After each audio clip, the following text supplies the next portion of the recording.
Hoje vamos falar sobre um tema extremamente atual. Hoje a gente vai falar sobre empreendedorismo, né, no ramo de restaurantes e como a alimentação vem se transformando ao longo dos anos. Para isso, contamos aqui com a presença aqui no canal da TV Santa Rita, do empresário, né, César Eduardo Cumim, aqui da Pizzaria Treviso, que possui uma trajetória consolidada no ramo.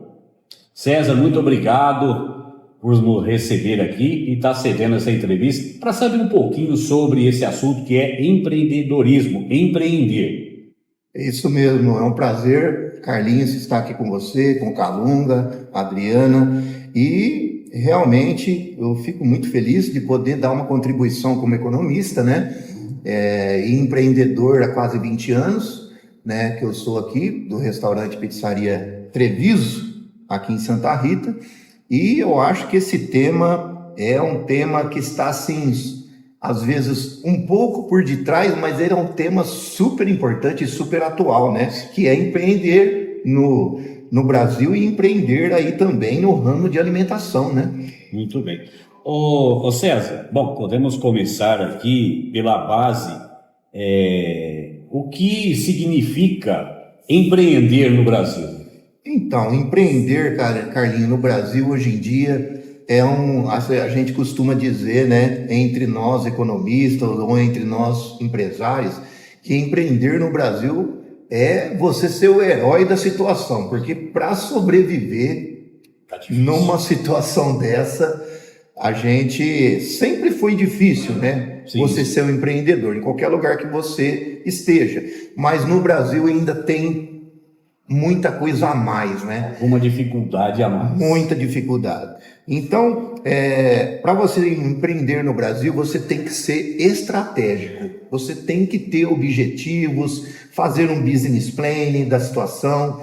E esse business plan, essa estratégia, você tem que ter a todo instante. Ela muda semana a semana. Então, você tem que estar sempre refazendo. Antenado no que está acontecendo no momento. Exatamente. E, lógico, alguns planos têm que ter uma duração maior, né? Tem que ter uma estratégia mais longa. E aí você, né, fazer essa estratégia. Porque quando você traça uma estratégia no ramo de empreender, você vai lidar e vai ter a barreira da burocracia do Brasil, que são extremamente altas, né? E a burocracia, desde você ter que abrir uma empresa já demora, eles pedem um monte de laudos, um monte de licenças para você, por exemplo, num restaurante, não é diferente nos Estados Unidos, né? Estados Unidos também tem bastante taxas, licenças para você poder abrir. Mas aqui no Brasil não é o problema de pedir essas licenças ou pedir a liberação de alguma coisa, é a demora na entrega disso, entendeu? Às vezes demora 1 ano para você abrir uma empresa. Nos Estados Unidos, se você tiver todos os dados prontos, coisa de 1 mês você já abre. 1 mês já abre. Então aqui demorava mais. Agora deu uma diminuída no governo do Bolsonaro, deu uma diminuída nesse prazo, né? Mas mesmo assim, demora-se às vezes 1 ano para você conseguir todas as liberações, todas as aprovações. Então uma coisa um pouco assim, às vezes o cara acaba até desanimando de abrir, né, o seu novo empreendimento. E você vai deparar também com uma carga tributária assim exorbitante. Isso é o grande problema do Brasil.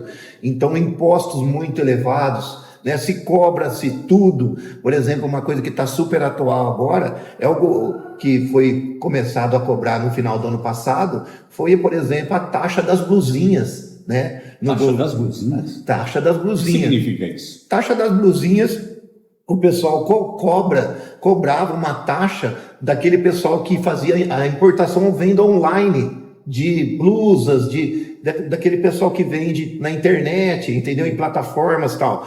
Então, foi se cobrado uma taxa disso. Agora, no ano eleitoral, o pessoal quer tirar as taxas simplesmente para ganhar a eleição. Então, é uma coisa que não dá, né? E isso, além das taxas que já tinha, das coisas que já tinha que era assim altíssima, quase 30% de taxas, né, para o empresário fazer isso, e ele agora ainda coloca mais, cada semana, cada mês, mais taxas novas, inclusive, né? E isso aí acaba, uma outra coisa também que estavam se cogitando nesse ano, para você ter uma ideia, você, por exemplo, você vem aqui no restaurante, almoça, janta com a sua família e você gasta, vamos supor, R$100, um valor assim, ilusório, R$100.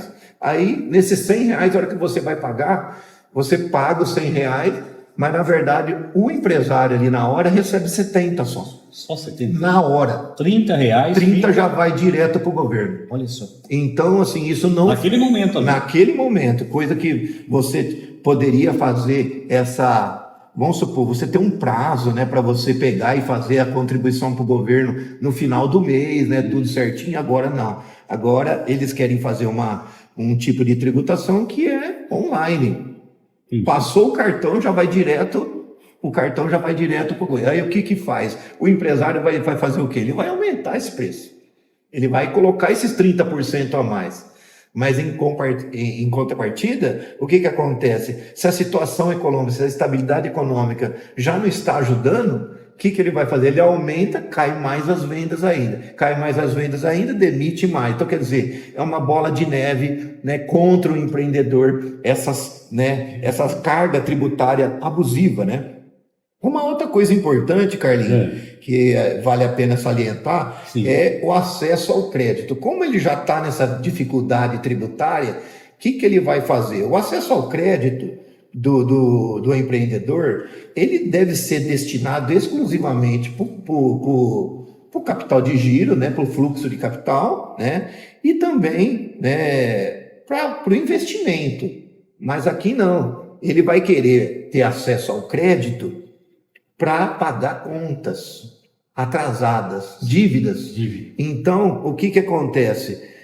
Se for um empreendedor pequeno, esse acesso é muito mais restrito, entendeu? O banco não libera para uma pessoa que abriu a empresa há 3 meses, entendeu? Ô César, bom, aí a gente ficou sabendo um pouquinho sobre as dificuldades, né? Mas nos últimos anos, qual você considera que foi o grande divisor de águas aí no setor de alimentação?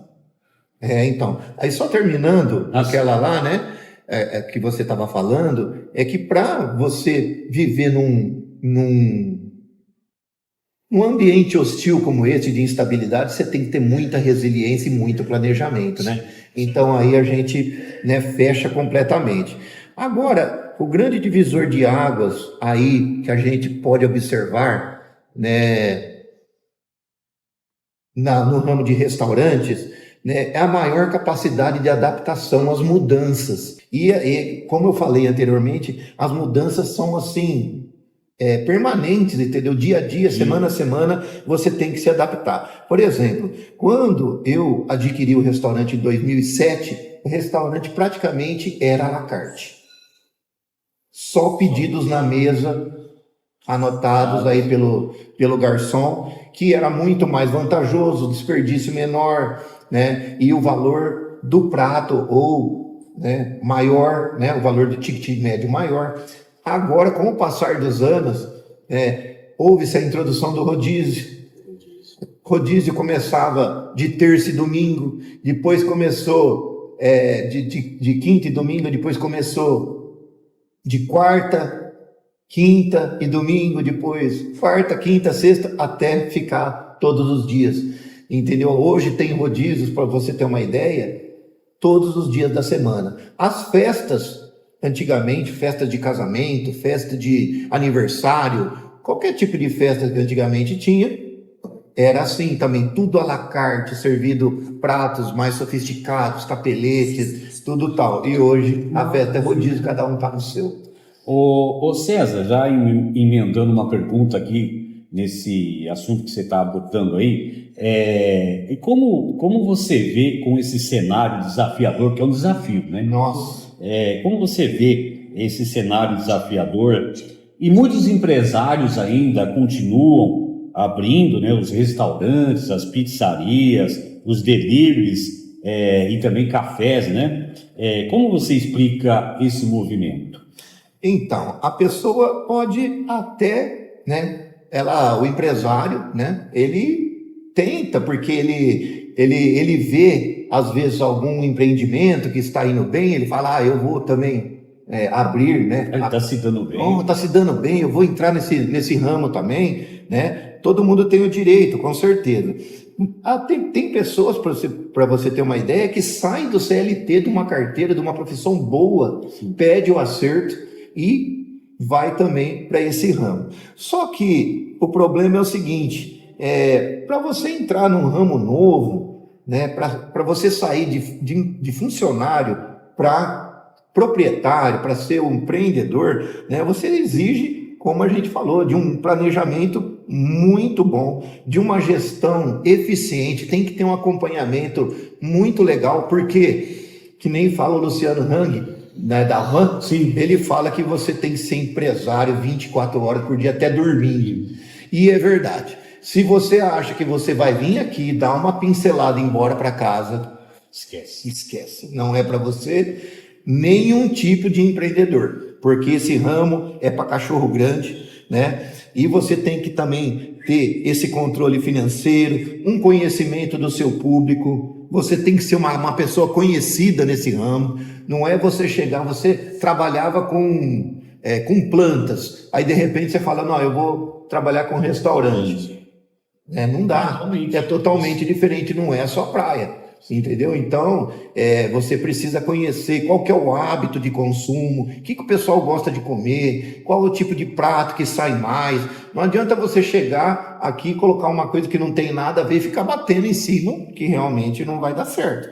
Né? Ô César, interrompendo você um pouco, a expectativa do cliente ele tem ganhado destaque, né?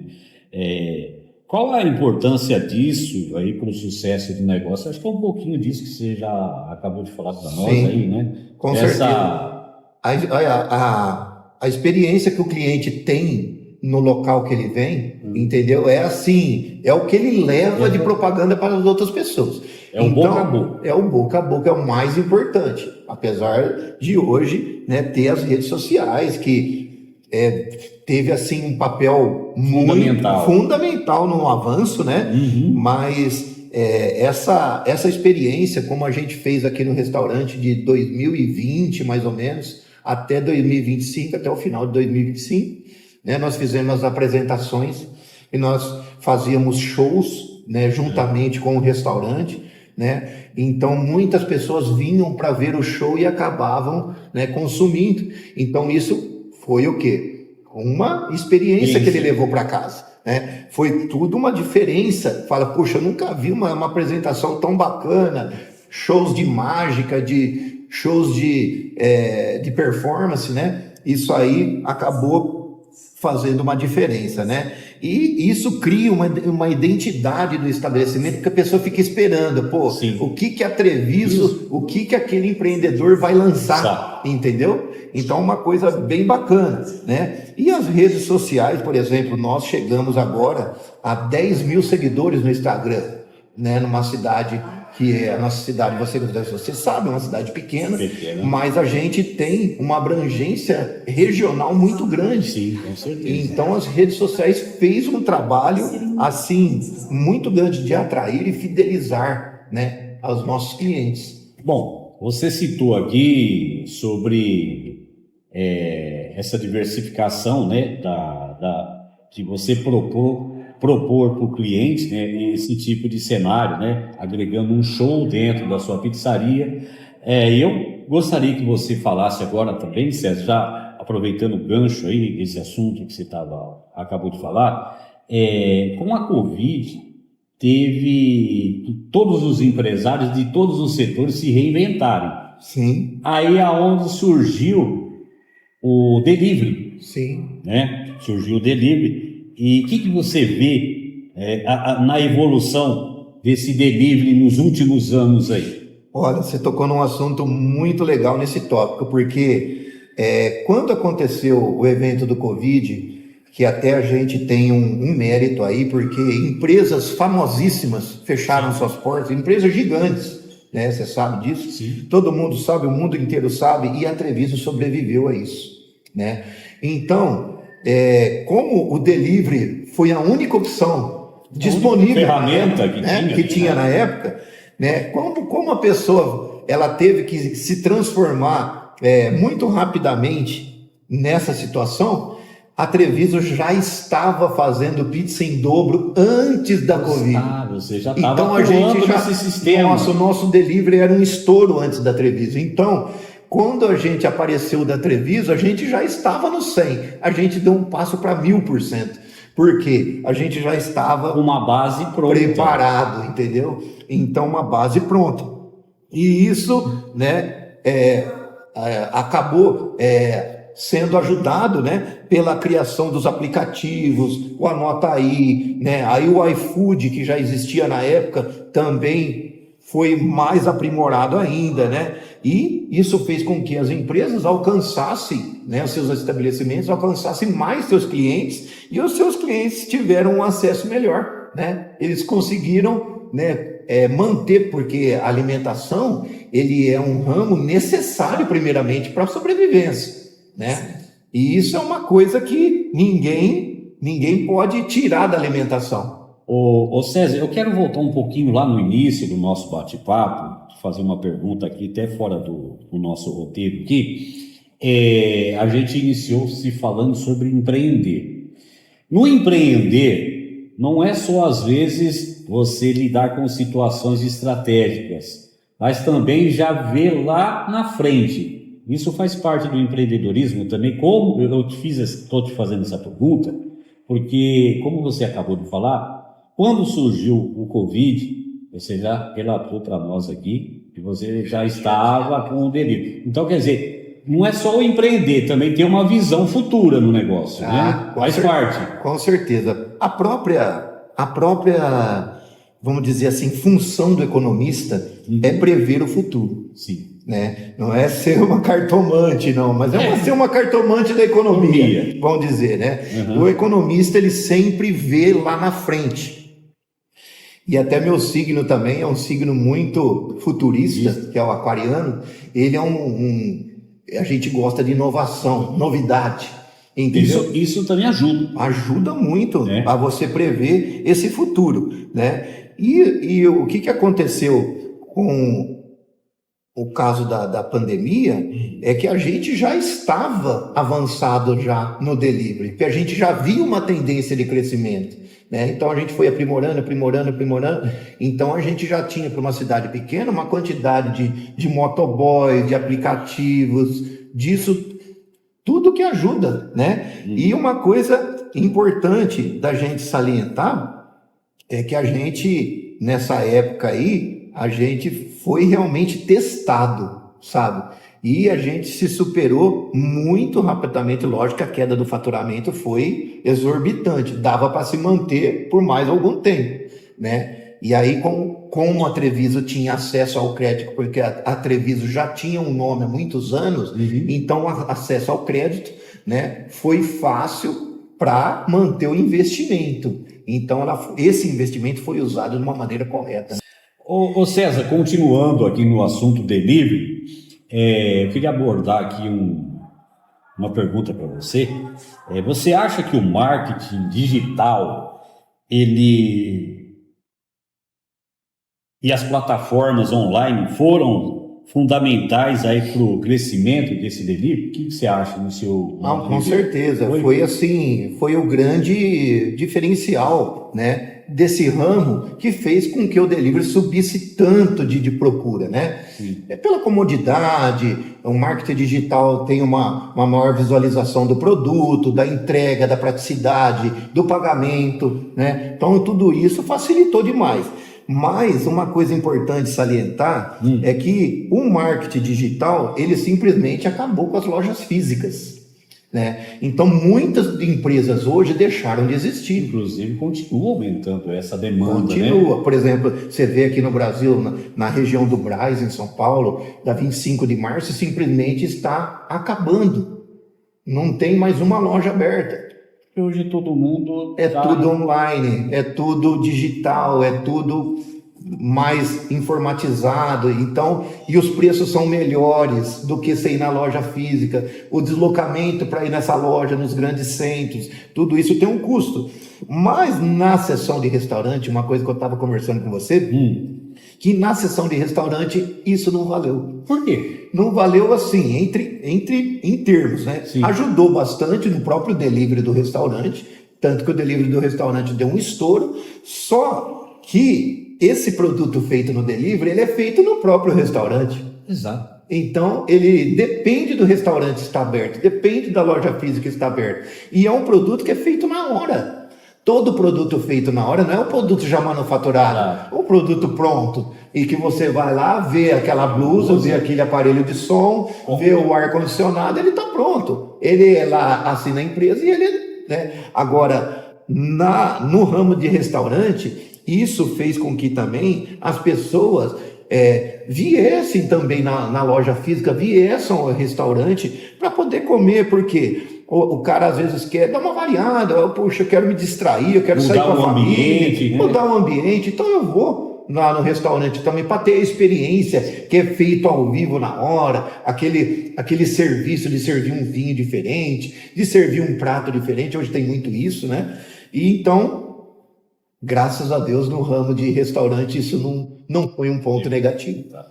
Ô César, queria saber de você agora, a mudança no comportamento alimentar dos consumidores tem um impacto relevante nesse mercado? Com certeza. Né? A mudança de hábito, ela, de uns 10 anos para cá, sempre teve, né? Sim. Preocupação com a saúde, né? Assim, a pessoa, né? Os vegetarianos, o aumento de pessoas que comem os vegetarianos, os veganos, né? Que também tem aquela alimentação diferenciada, não pode isso, não pode aquilo, só posso com coisas, né, que não sejam de origem animal, né? Os naturalistas, que já praticamente só vegetais, né? Então isso aí foi uma grande mudança, né? Você tem que acompanhar essa mudança, porque você vai deixar de ganhar esse nicho de consumidor, né? Hoje em dia também tem as pessoas que usam do medicamento das canetas do Monjaro. Então, o Monjaro hoje, né, que está mais atual, ele é um tipo de cliente que ele não pode não combina determinada alimentação com as pessoas que estão injetando a caneta. Além de você perder a fome, você tem que, você já está perdendo o cliente porque ele não está consumindo tanta comida, né? Aí o que acontece? Mas ele pode comer algumas coisas, então você entra nessa parte, né?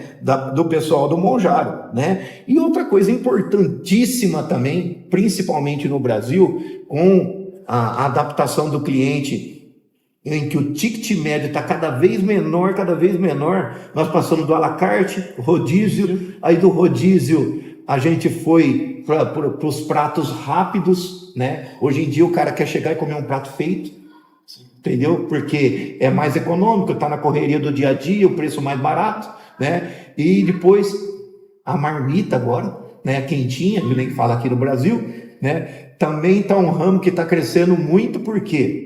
Só que está crescendo muito, em compensação, a concorrência aumenta também.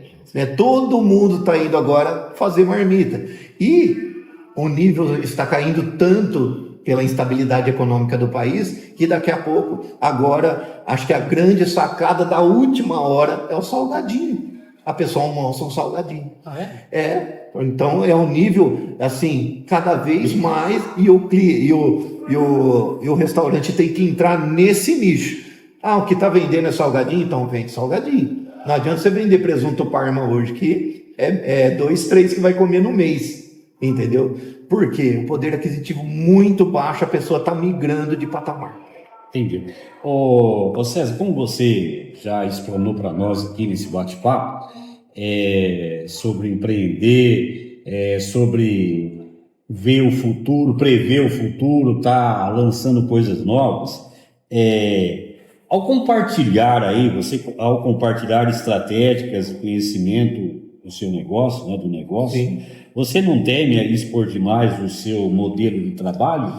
Não, então, existe uma coisa, ô Carlinhos, que funciona da seguinte forma.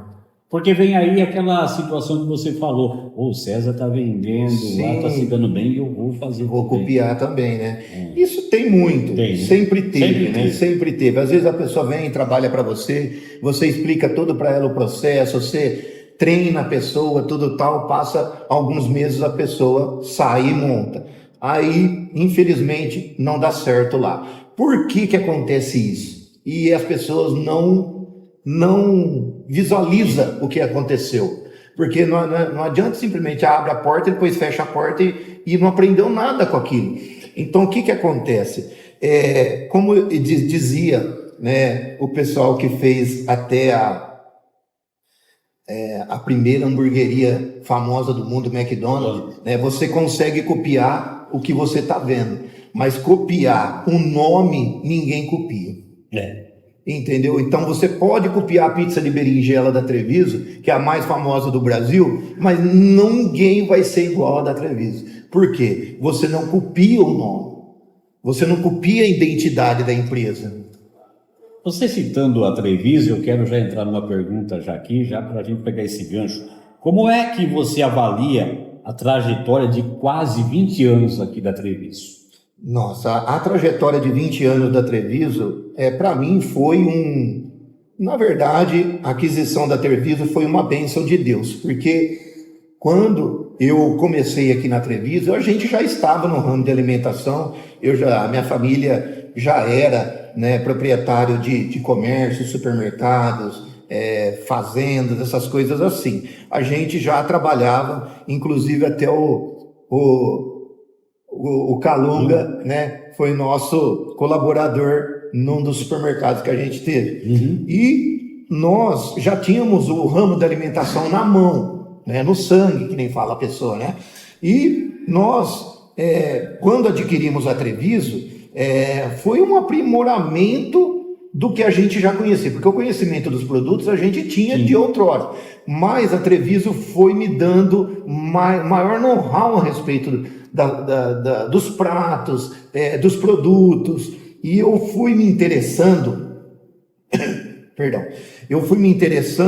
cada vez mais em conhecer produtos diferentes. Nós começamos, né, com a iguaria do alho negro na época, né, começamos a um conhecimento de vinhos maior, tanto que nós fizemos a maior adega de vinho do interior de São Paulo, onde você entra dentro para escolher o seu próprio vinho, né, num restaurante, né, porque pode ter adegas grandes, mas não eram restaurantes, né? Então nós fomos se capacitando cada vez mais, isso foi dando resultado e as pessoas foram vendo isso, sabe? E a cada ano que passava, o nosso faturamento simplesmente estourava, crescia assim absurdamente. Já emendando uma outra pergunta aqui, César, qual foi a estratégia que você acha que trouxe melhores resultados para você ir para a Treviso? Exatamente, foi essa vontade do novo que eu sempre tive. Sim. Né? Eu fui um cara muito persistente, sou um cara muito curioso e sempre quis fazer aquilo que ninguém fazia. As pessoas às vezes chegavam aqui e falavam, poxa, como que uma cidade como Santa Rita do Passa Quatro, pequena, você vai vender presunto Parma? A pessoa nem sabe o que é isso. Entendeu? Como que uma cidade como Santa Rita do Passa Quatro, você vai vender um vinho de R$300 na época? Né? Não dá. Então, a gente sempre arriscou aquilo que ninguém quis fazer. Fazer o novo. Fazer o novo. Fazer o diferente, porque fazer igual que todo mundo faz é fácil. Né? Que é o caso que a gente acabou de falar agora há pouco sobre o copia, né? Até aquilo que todo mundo faz, aparentemente é fácil. Num primeiro momento. Se você não fizer diferente aquilo que todo mundo faz, também não dura. A pessoa vai, ela não cobre os custos e aí ela interrompe o processo. Agora, mudando um pouquinho a situação aqui, como você vê hoje o comportamento do consumidor de anos atrás com o comportamento atual? Nossa, mudou demais, Muito. né? Mudou demais. Muda, assim, principalmente no Brasil, né? Que você tem cada vez menos, o poder de compra cada vez menor, né? A gente tem que falar daqui, né? E nós tivemos que mudar também com a queda do ticket médio, né? Como eu falei para você, que a gente tinha venda somente à la carte. Você vendia uma pizza, ganhava R$100. Hoje você tem que fazer 3 pizzas por R$100 no delivery, se você quiser vender. Ô César, Entendeu? qual a sua opinião sobre o preço? Ainda é o principal fator aí na decisão do cliente? Não, não é somente o preço, porque A qualidade também. a qualidade, Acho que é fundamental. com certeza, a qualidade, se o produto é bem feito ou não, as pessoas têm uma confiança no que você trabalha, sabe que você só lida com mercadorias de primeira, isso é muito importante, porque hoje as pessoas falam, eu sirvo, vamos supor, eu sirvo marmita, mas não coloca carne de peixe, não coloca carne de ave, não coloca carne bovina, só coloca frango e aquelas misturas, né? Então, quer dizer, não tem nada de qualidade numa refeição dessa. Então, você tem que saber, o importante de tudo isso é você saber comprar.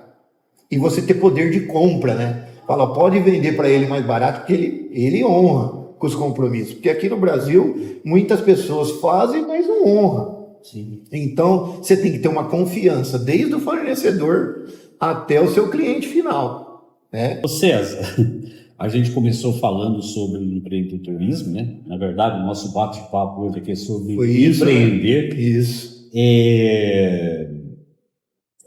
Vale a pena empreender ainda no Brasil, atualmente? Olha, eu vou ser sincero para você.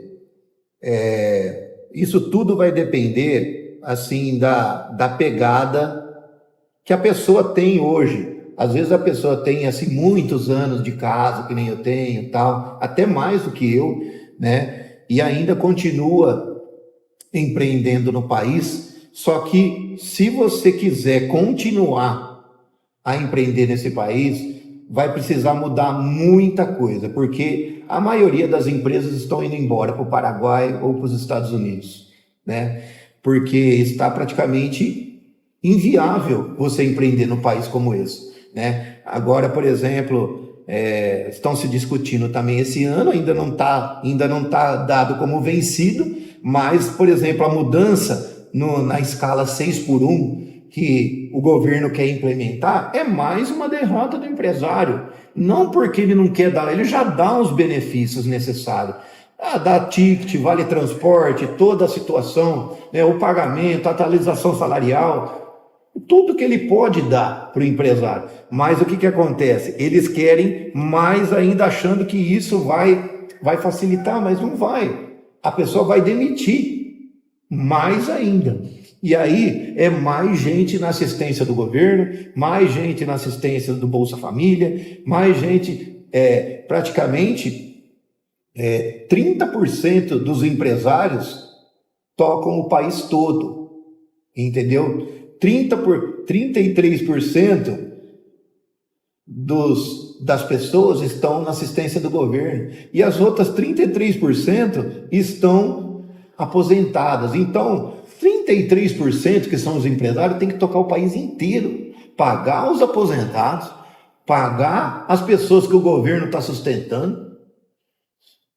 Não fecha a conta. Nos Estados Unidos, não. Nos Estados Unidos você não tem nenhum tipo de vínculo, né? Assim, tem um vínculo, vamos dizer, mínimo, mas você não tem nenhum tipo de vínculo com o patrão. Você é contratado para desempenhar aquele papel, aquele serviço. Você terminou o serviço, seu contrato acaba. E prazer, obrigado, até mais. Então, isso faz com que a pessoa tenha um mercado de trabalho por muito mais anos, né? Só que ela não tem garantia, não tem INSS, não tem fundo de garantia, não tem nada disso. A pessoa tem que se virar durante toda a sua vida de trabalho para ter um patrimônio futuro, tipo casa de aluguel, alguma coisa desse tipo, para que ela se sustente a partir do momento que ela não consiga mais trabalhar. entendeu? Que é muito mais justo, porque você ganha somente pelo que você recebe, mas quando você recebe muito mais do que você precisa. Mudando um pouquinho o rumo da nossa conversa, do nosso bate-papo aqui, César, queria saber de você qual que é a importância da inovação no cardápio para se manter competitivo. Então, o Tem que cardápio, existir essa inovação? com certeza, o cardápio tem que ser sempre atrativo para chamar a atenção do cliente, né? Primeira coisa. Ultimamente, depois até da pandemia, existe hoje, até hoje, o cardápio que você entra pelo QR Code para você acessar o cardápio. As pessoas mais atuais preferem isso do que o contato do cardápio físico. Outras pessoas ainda preferem o jeito antigo, eu prefiro o cardápio físico, né? Muitas pessoas gostam de um cardápio que não seja tão poluído, que seja assim uma coisa que ele, eu vou comer um parmegiana, né, num lugar famoso aqui em Ribeirão Preto. Aí eu vou lá, o parmegiana é arroz, fritas, né, uma saladinha e só, entendeu? E o parmegiana. Então, quer dizer, uma coisa simples, mas tem que ser uma qualidade muito boa, porque a pessoa lembra, no caso do parmegiana, daquilo que ela teve de experiência, aquele parmegiana suculento, molho natural orgânico, aquela carne macia. Então, é o que vai chamar a atenção. Então o cardápio ele é extremamente lógico que tem que ter alguma coisa inusitada, alguma coisa que você nunca comeu, né? Porque as pessoas têm o desejo de variedade, né? O ser humano ele é insatisfeito por natureza desde quando nasce, né? Quando nasce chorando, né? E a pessoa quer o quê? Ela quer ter eu nunca comi um peixe desse tipo, ou eu nunca comi, né, uma pizza com esse sabor, uma pizza de alho negro, né, uma pizza doce de camafeu. Nossa, que legal, diferente, né? Então, todas essas inovações, a Treviso fez isso aí durante todos esses anos. Acho que mais de 200 a 300 lançamentos de coisas diferentes. Coisas que não tem no mundo todo. Nós lançamos pratos do mundo todo, nós lançamos pizzas do mundo todo, pizzas do Oriente Médio, pizza da Turquia, pizzas francesas, pizzas italianas, nem se fala, né? A todo instante tinha muita inspiração italiana, porque o nosso restaurante é um restaurante italiano, né? E o legado que eu tenho aqui do Carlo, que foi o Carlo, que foi uma pessoa que eu estimo muito, que eu comprei o italiano, ele me deu muitas receitas lá de Treviso, né, na Itália, e eu assumi toda essa cozinha e acho que eu dei conta do recado. Então o resultado O resultado está aí, né? 20 anos, né? Ô César, para a gente finalizar, quais são as suas considerações sobre o empreendedorismo no ramo de alimentação nos dias de hoje? Então, minhas considerações finais a respeito de você empreender hoje, eu acho que você, para empreender no Brasil hoje, você tem que ir com um pouco de cautela, porque a emoção às vezes passa um pouco à frente disso aí. Ultrapassa a linha ali, exatamente. Né? Então, tenha um fluxo de caixa razoável, tenha um dinheiro guardado para eventualidades. É fundamental. Exatamente. Não como eu escutei uma pessoa que ia empreender essa semana, que ele disse assim, nossa, ele nem havia abrido a loja.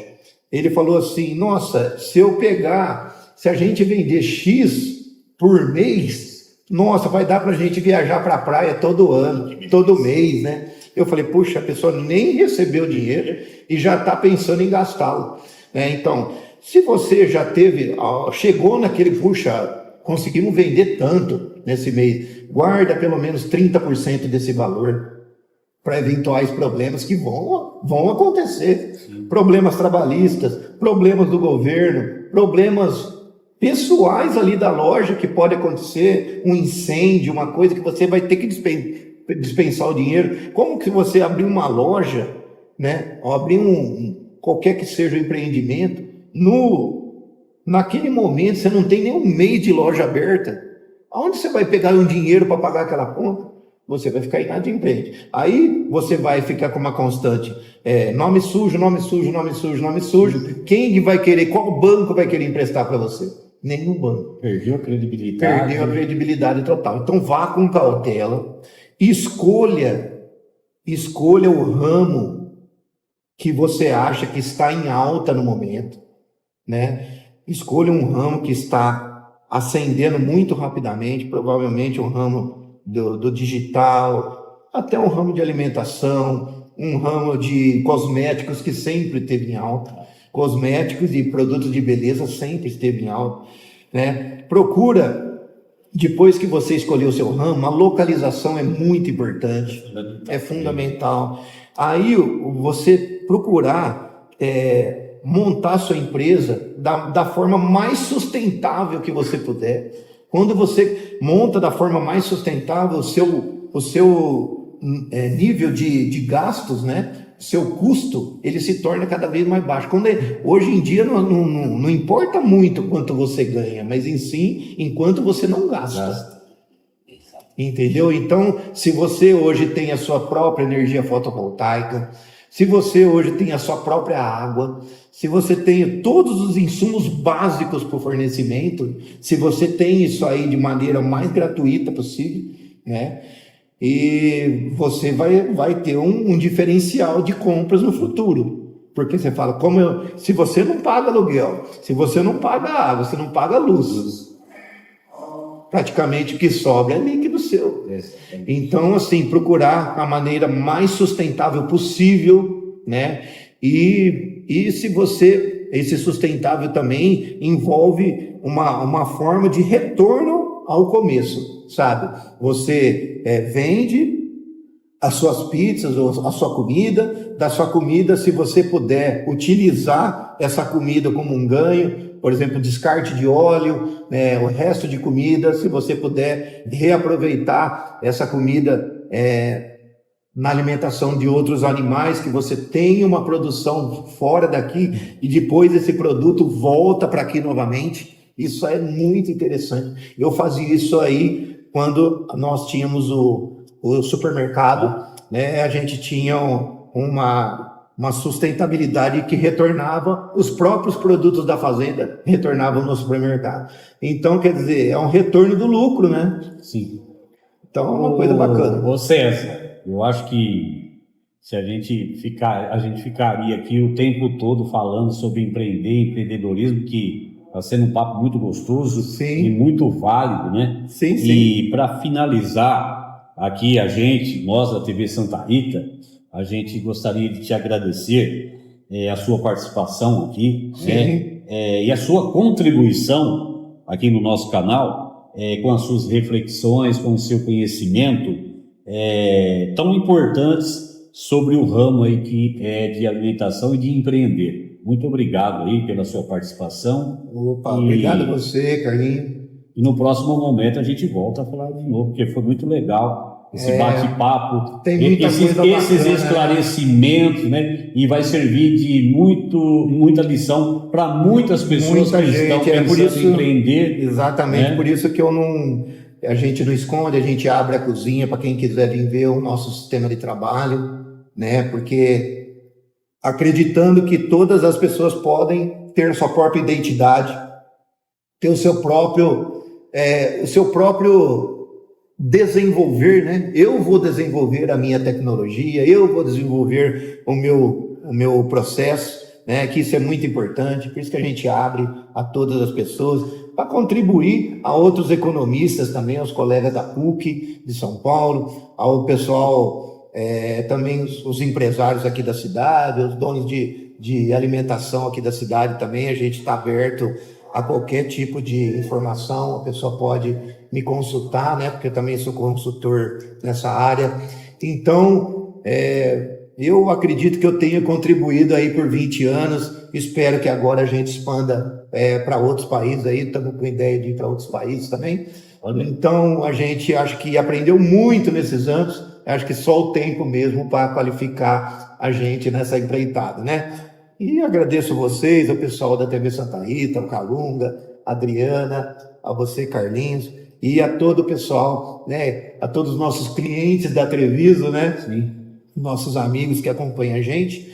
E peço que a Deus continue nos abençoando dessa forma. Obrigado, César, viu, Carlinhos? a gente deseja, todos nós da equipe da TV Santa Rita, muito sucesso, né? E já é sucesso o seu empreendimento, que é a Treviso hoje, e muito mais sucesso nos anos que estão por vir aí, viu? E muito obrigado mais uma vez por ceder esse tempinho para estar falando desse assunto importantíssimo que é empreender. Muito obrigado. Obrigado, Carlinhos. Obrigado, todo mundo. Tá aí para você que segue a gente aí na página da TV Santa Rita, para você que vai assistir a esse bate-papo, que você tire algum aproveitamento sobre como empreender no Brasil e se espelhar no nosso amigo o César Cumim, aqui da Treviso. Nosso muito obrigado e até uma próxima. TV Santa Rita, a TV feita pra você.